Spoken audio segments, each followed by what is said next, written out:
Hey, Andy, how's it going this week? Been pretty good. We were talking before we hit record, and just it's kind of calm right now.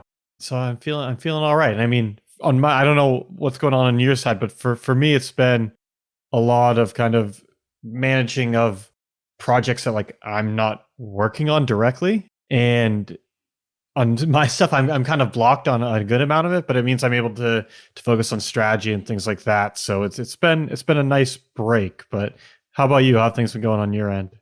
Yeah, things are going good. I think similarly, there are a lot of things that I'm not working on directly, and I like that a lot. I know that's a weird thing to say, but I like just kind of having my hand in a bunch of different kind of parts of the organization and helping people, kind of be successful there. That's cool.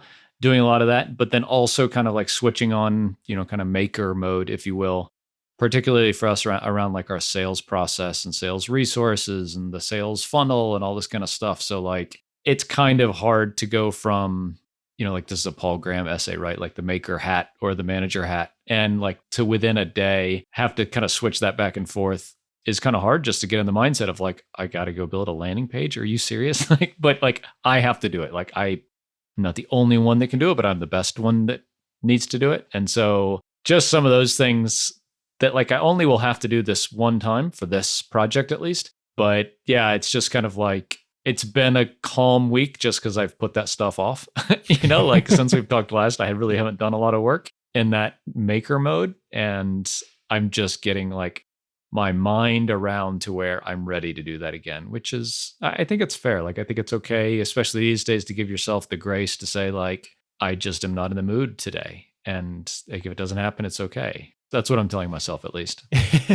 Do you typically split things up in that way where it's kind of you batch a lot of the maker stuff like across a week, or do you do both within the same day? I pretty much always do both within the same day, mostly because I just can't do maker stuff all day. Like it just is exhausting emotionally. So like the thought of, writing a blog post and a landing page and an email and designing like a sales PDF or something like that is just like a week's worth of work for me.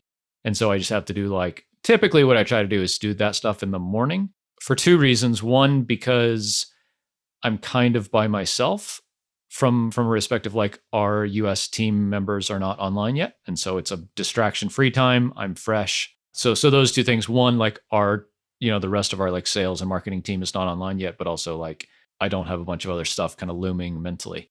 As we're talking about this, I think part of part of why I haven't gotten a lot done is our kids have been on vacation last week and this week. And so just being around them and them being around the house and stuff lends to less productive time. But it's cool.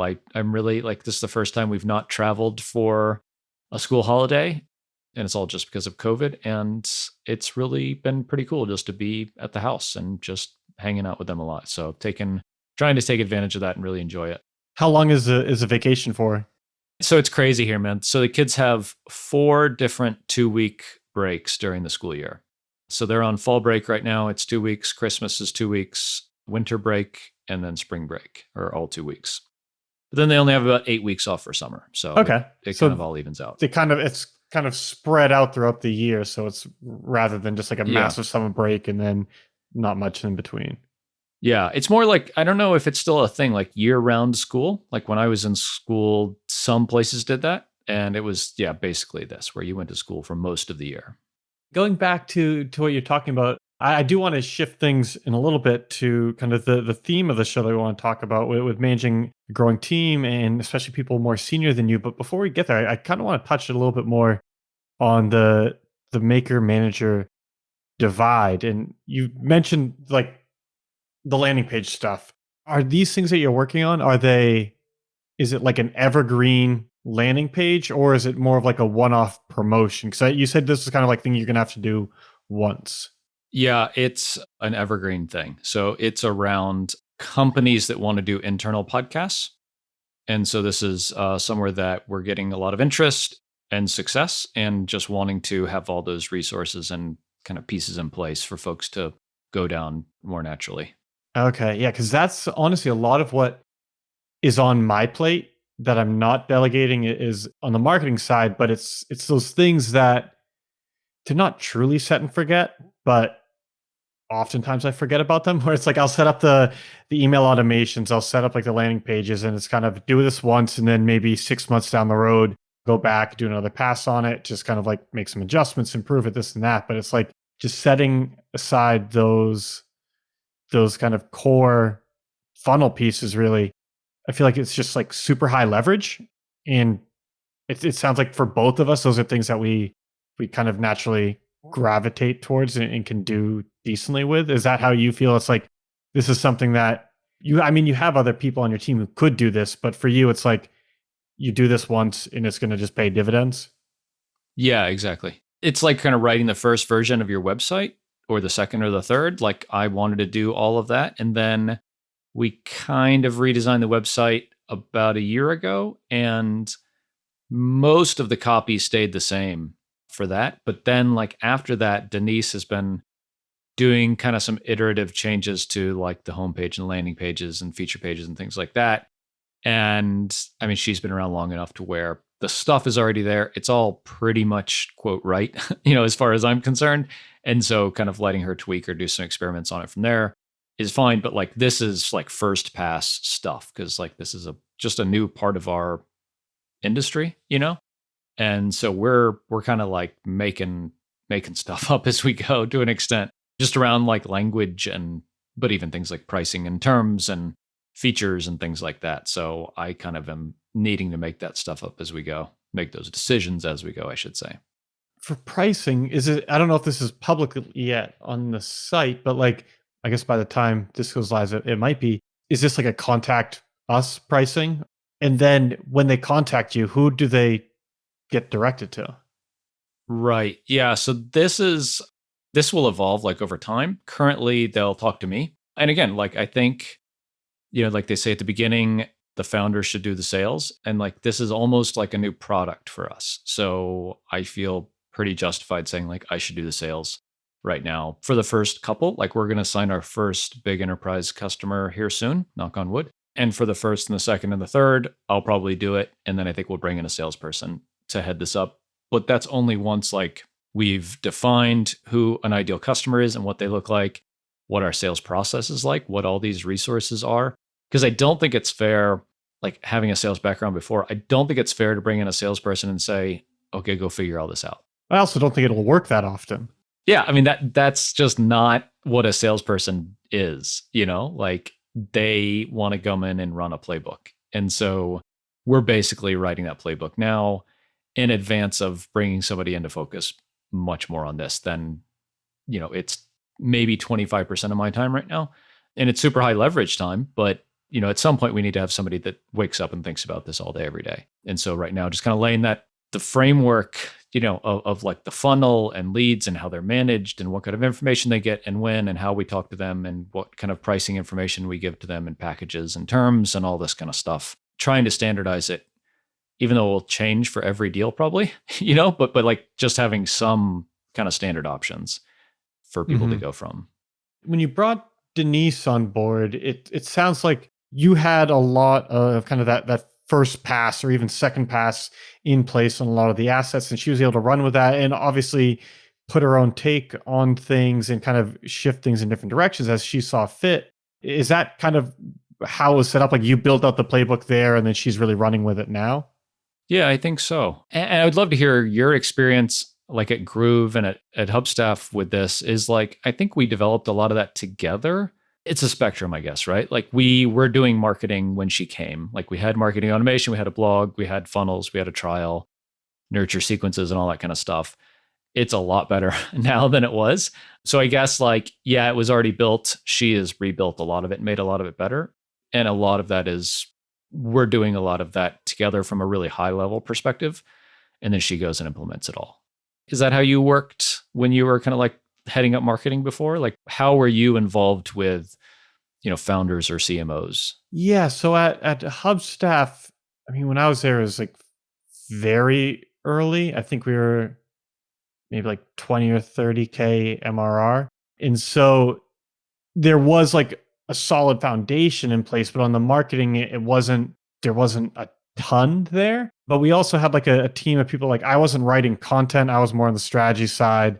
And so I kind of did a lot of things similar to like what you're talking about, where it's like, okay, I surveyed customers, got a good sense of where things were at, and started building out that kind of first pass of a more sophisticated like trial automation sequence, and figuring out what type of content to create to go after the types of customers we really wanted. And it was really just, I wouldn't call it putting the first pass in place, but it was more foundational. At Groove was a bit further ahead when I joined, and so it was kind of, I think, a similar spot to where it was when Denise joined, where I worked closely with Len while he was at Groove, and he was the head of marketing, and then also closely with Alex, who's the founder and CEO. And a lot of it was us kind of going through things together, getting a sense for a new sense for the customer, just because, as I mean, the team had just been working with talking to customers for years. And so it's kind of just leveraging his domain experience and also coming in with a kind of fresh perspective. A lot of that was just he and I kind of just brainstorming together, just talking through things, working through the life cycle and all of that. So it was much more collaborative, but it was really like, yeah, we would come up with kind of conclusions together. He'd lead a lot of it. And then, yeah, I would get in there more to execute or to work with the rest of our team to have people executing. So I've always had, up until this one, and even now, still like a good amount of execution on my plate. And it's kind of getting, I don't know when I'll get away from that. I don't love doing it, to be honest, but I think I do it well. And like you're saying, it's just like, these are high leverage assets. Just like I will never be the one that's going to churn out even weekly content. I'm really slow for creating content. I just don't think that's the best use of my time. But for these like high leverage pieces of content, I just feel like we're not at a place where we need to hire someone to do it. And I feel like I would just find like busy work for them to keep them busy. But it's like, I think I can get this in place and then kind of just quarterly or twice a year, just update it. But that's sort of where I've been at so far. Do you think that you're wanting to stay, like, kind of keep that maker hat on is, I hate to say, like, related to your kind of security or a level of confidence, but like, I think we have this thing of like, I am the only one that can do this, or like, I'm the best person that can do this. And I think a lot of times that's true. And I'm definitely projecting here, but asking you a question too of like, I think at a point that's not true. And like, I think we as founders maybe lie to ourselves about when that's not true anymore. Do you ever think about that, to say like, there will be a time when this is not something I'm going to do anymore? And like, what would make that happen, you think? I think about it a lot. And this kind of goes back to just how I think about like allocating our resources when it comes to hiring and all of that. And it's something that I don't enjoy. Like I really hate the day-to-day execution of writing. Again, I think I do it well, but I'm just very slow at it. And it's just like, it can take me hours to write a single broadcast email. And I'm just like pretty anal about it. I think I, again, do well with it, but it's just like, it's not a piece I enjoy. But I don't know, just having spent so much time in marketing organizations and just seeing how a lot of companies run, I'm just kind of the opinion that I don't think a lot of marketing has an ROI the way that many companies kind of hire for it.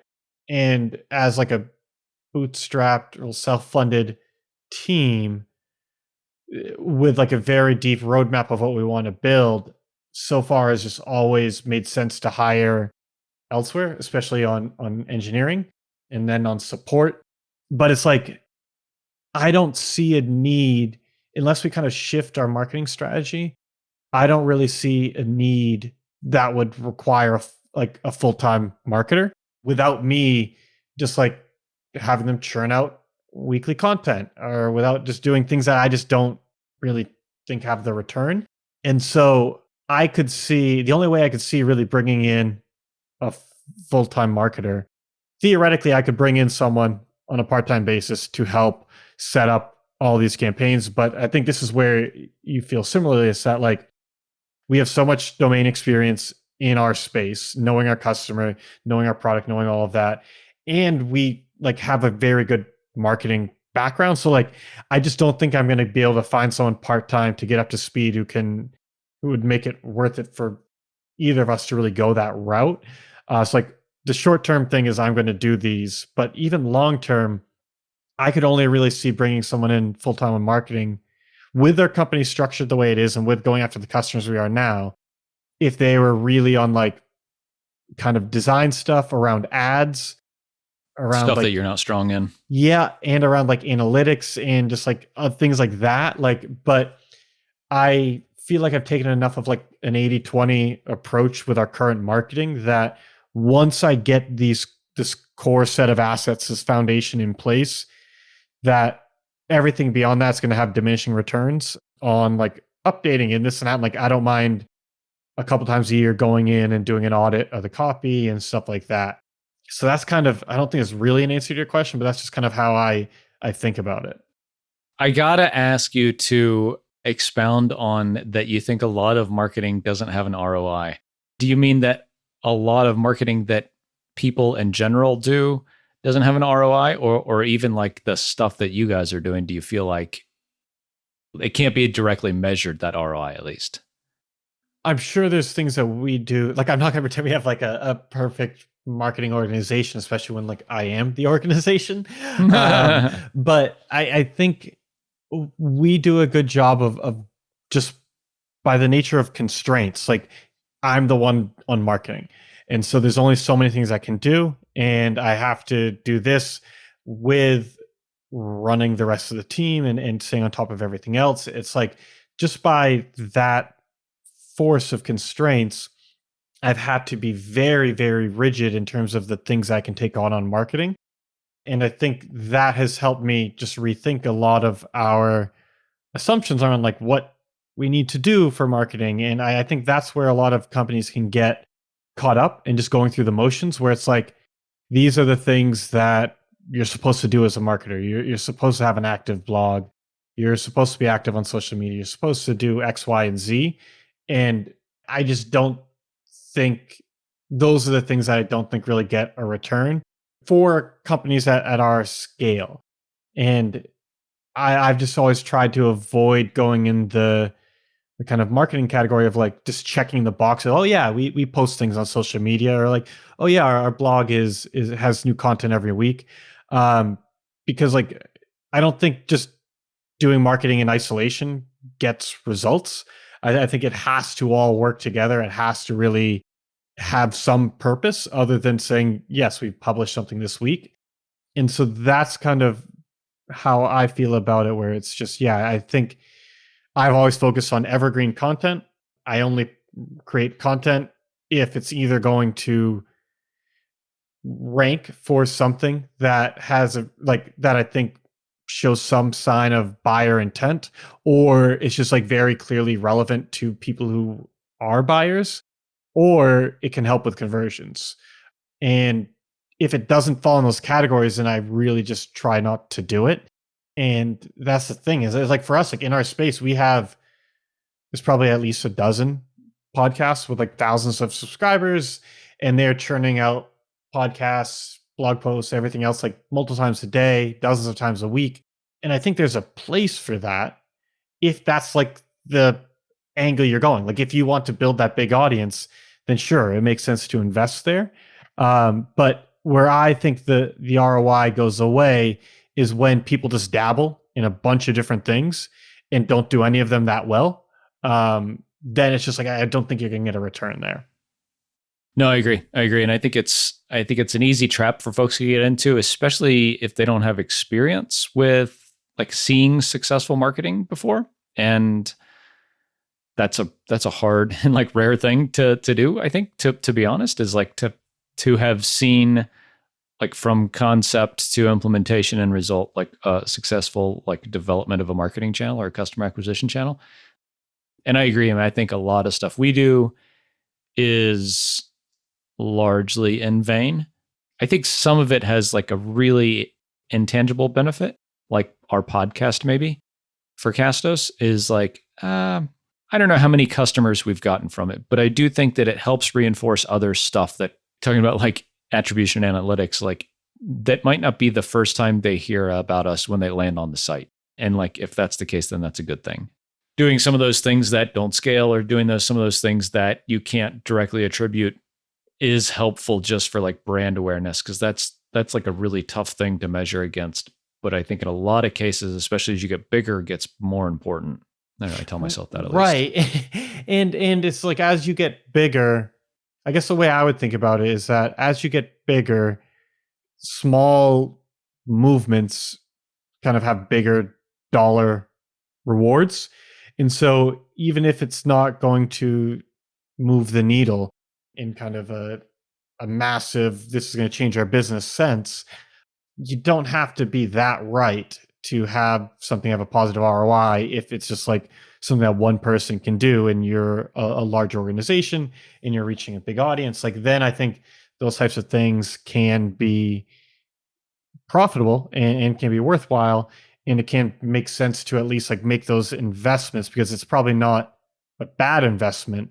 And again, it's just like, I think as a non-technical founder, as someone with a strong marketing background, it's easy for me to kind of go this route of just like, all right, like I feel like I have enough experience on the marketing side to just pick that 20% of activities that has 80% of the results and just ruthlessly focus on those. Whereas I probably just throw way too much at engineering because I don't understand that as much. And I'm sure that if like a very experienced programmer came in, they could be like, all right, like you could just do this with like one or two like high skilled people who focus on these three things and this and that. It's like, yeah, I don't know that stuff. So like I'm going to kind of be resource inefficient on the engineering side and do my best to make up for it on the marketing side, I guess.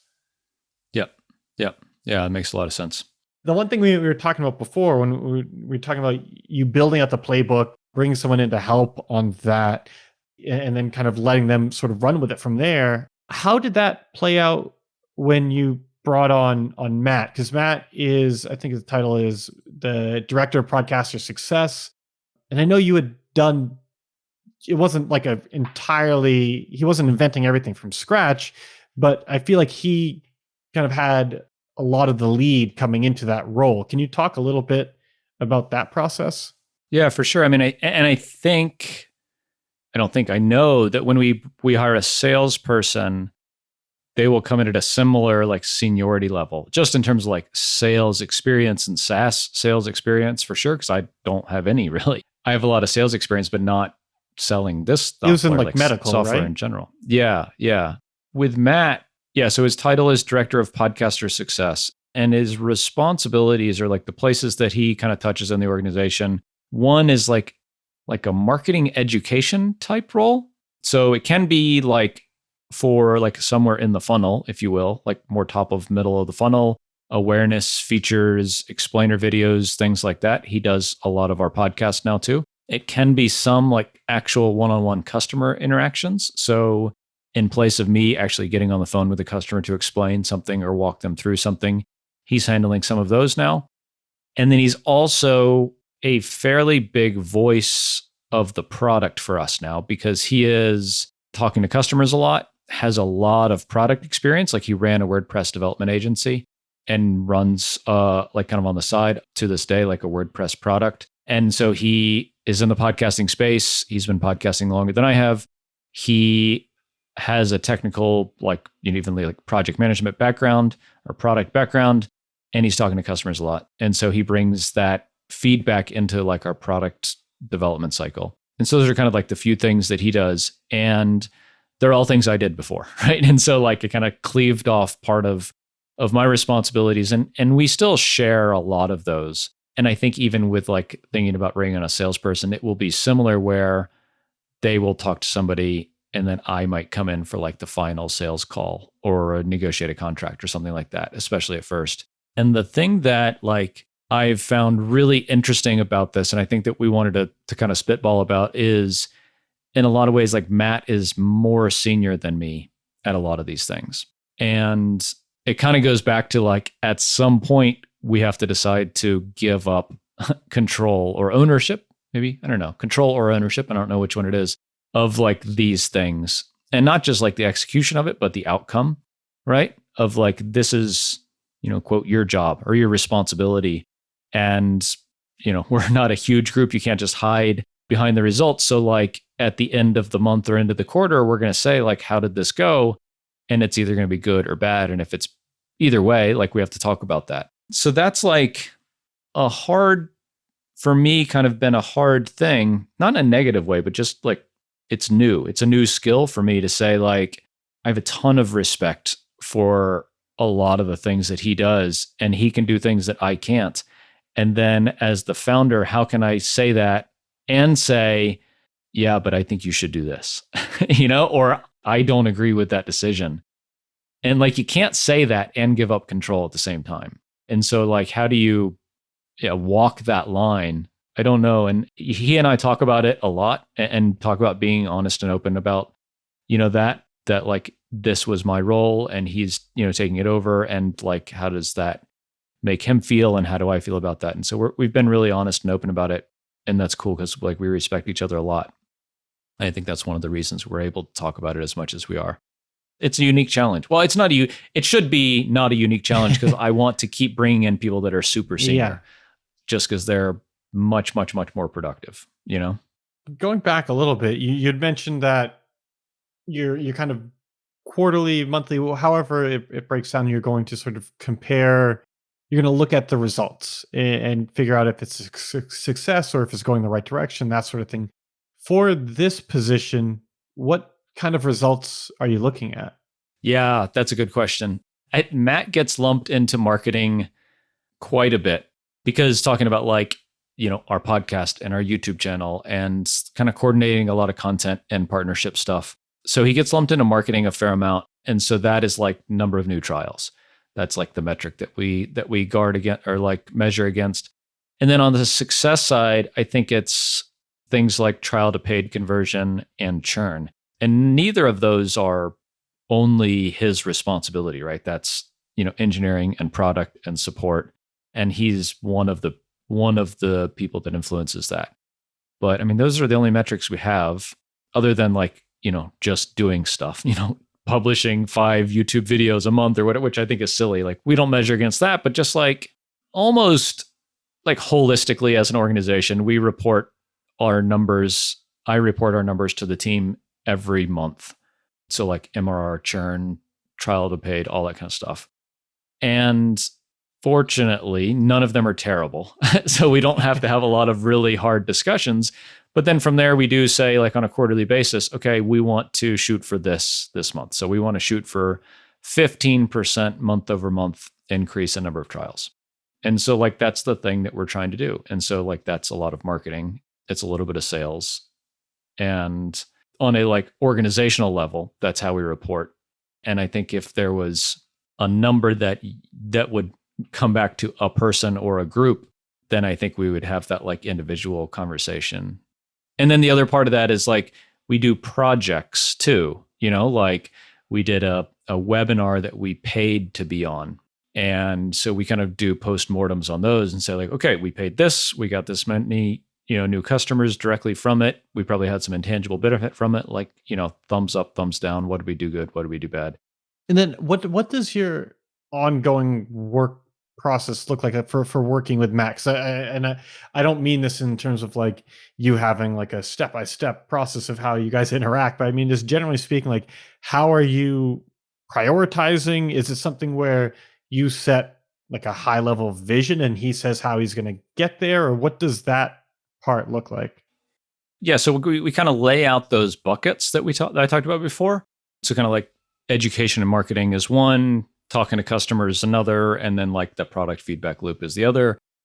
And I trust him enough, surely, for him to decide on a daily or weekly or even kind of monthly basis where his time needs to be allocated between those. But I think that we've kind of agreed that like if we do those, if he focuses on those kind of 3 buckets of responsibility, then that's good, and that should move the needle. I think that's the level that we kind of try to focus on. When you're working with him, right? Because I guess what I'm getting at is like where does not the friction, but like when you disagree with something, how do you navigate that? Because like right now, if he wants to go in a direction that you disagree with, how are you just to yourself figuring out, okay, is this, am I letting ego get in the way? Am I, do I actually, like, do I think my reasons are valid for disagreeing with this?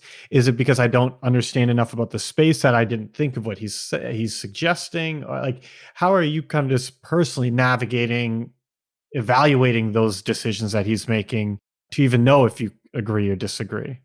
And I don't this, know. I don't know how to this is answer like a that. deeper thing, so I don't expect you to have like Yeah. a framework that you use. But I'm just curious because I know for me, I can, my instinctive reaction is to kind of like dig in my heels if someone pushes something that's different than what I had planned out, just for like ego reasons or whatever else. It's like, nah, like I'll try to just like find reasons why they're wrong and I'm right, and I have to fight that and take other opinions in, and then try to be more objective about things.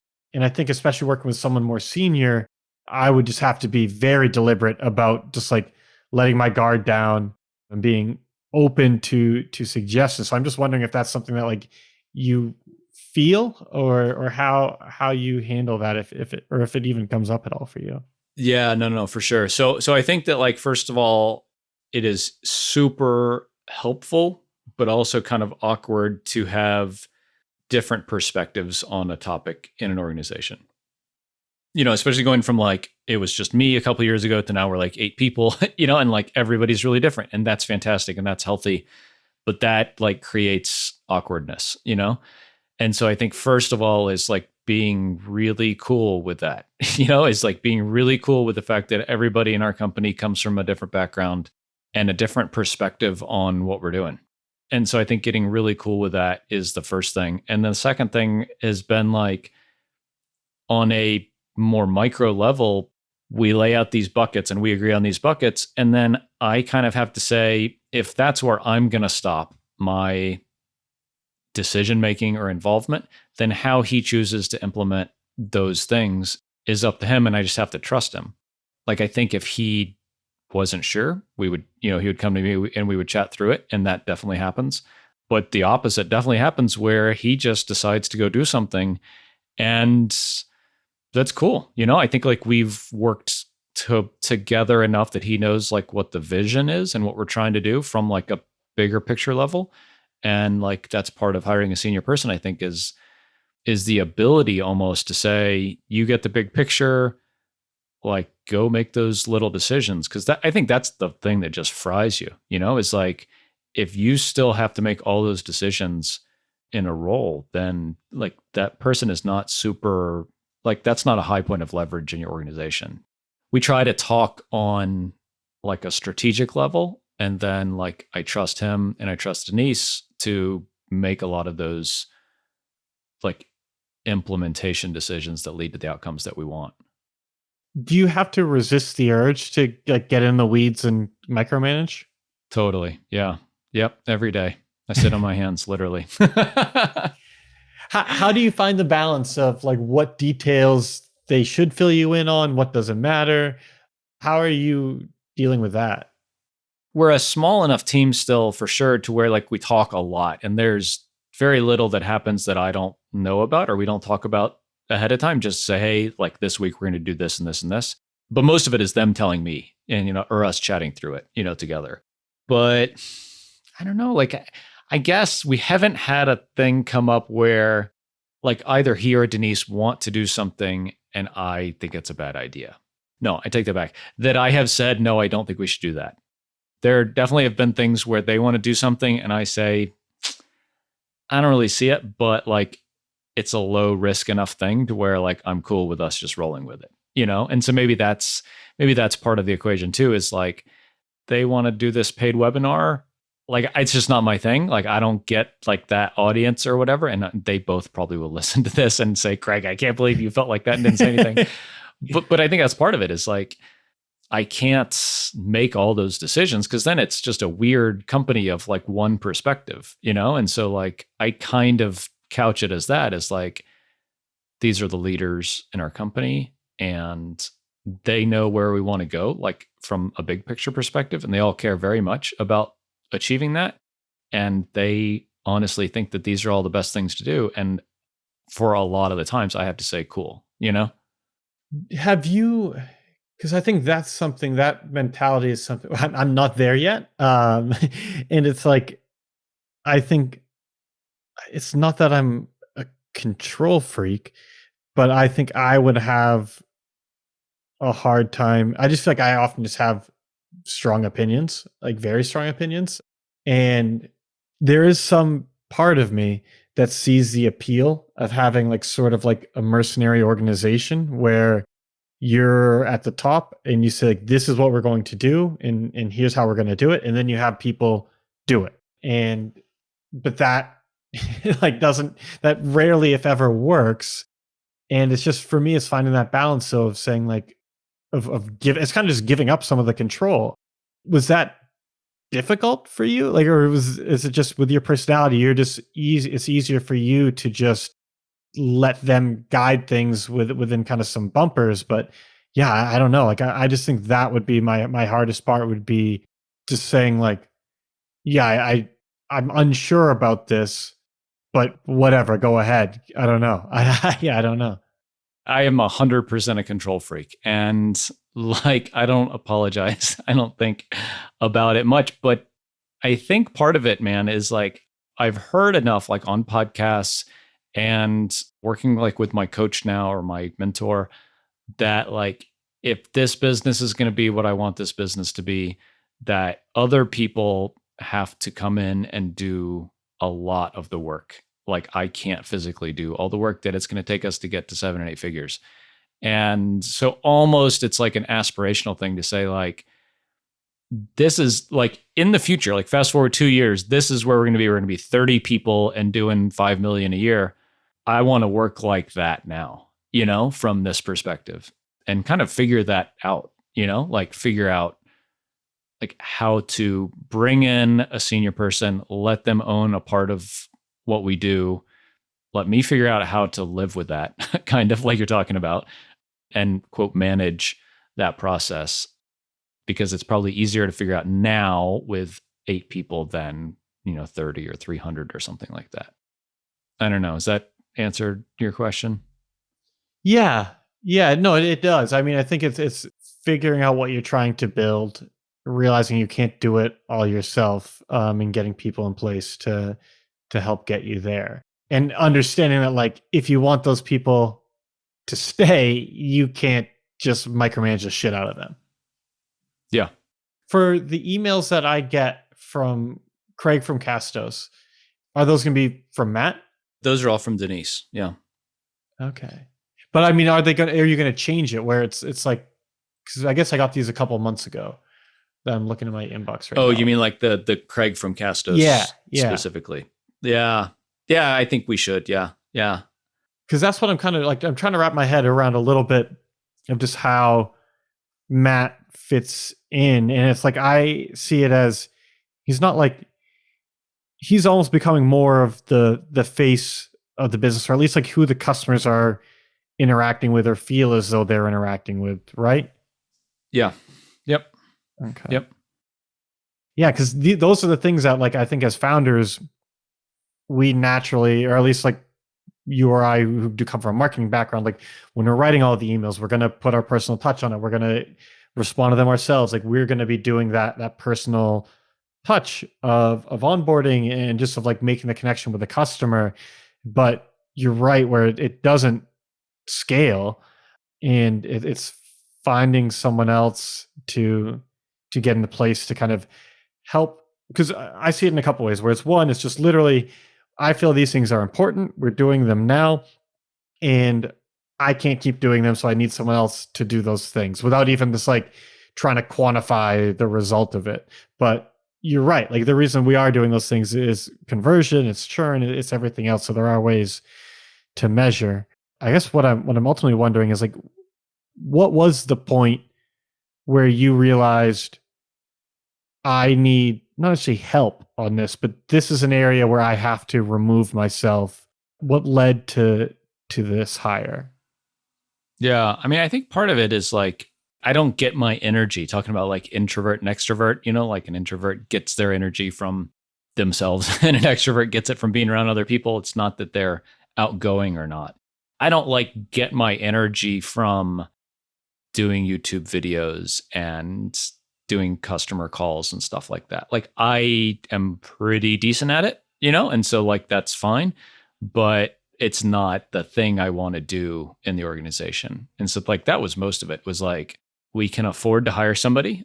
There are things that I still really like doing and I just want to do more of them. That was honestly like most of it. Like it doesn't really energize me and so I'm not super good at it. Like Matt is so much better at this stuff, especially like the YouTube and the podcasts and all that stuff. Like he is much better at it than I am.